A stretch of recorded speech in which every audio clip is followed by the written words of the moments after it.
Improvisation. It's really scary, but you can do it because it's not just for the experts.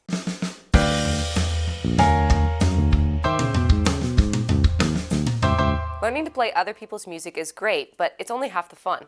I like to tell my students that to be fluent in the language of music, they need to feel comfortable and confident creating their own music. Relax, it's not as hard as it seems. It just takes a little practice and some assurance. When you're improvising, there are no right or wrong notes. Just like a conversation, you play whatever you want to express. Improvising is a great way to explore and discover what you're good at and what you like. As you improvise, you should be listening and evaluating what you hear. Through improvisation, you can intentionally or unintentionally create sounds and harmonies that you've never heard of before.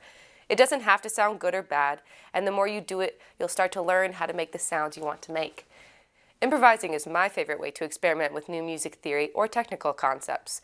For example, if you're learning about intervals, a great idea is to improvise using only certain intervals. You'll not only learn better what each interval sounds like, but you also get really good at playing them well. Or if your teacher has taught you about wrist rotation, then what better way to integrate that into your technique than by improvising with it?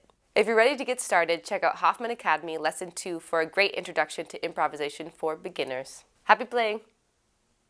Hey, thanks for watching. If you found this video helpful, give it a like so we know you want to see more topics like this one. We've got a whole team of music teachers answering questions and bringing you awesome lessons and tutorials every week. Be sure to subscribe to our channel so you never miss a video. If you are looking to learn a new song today, you can start by clicking the link down here. Happy practicing, and see you next time.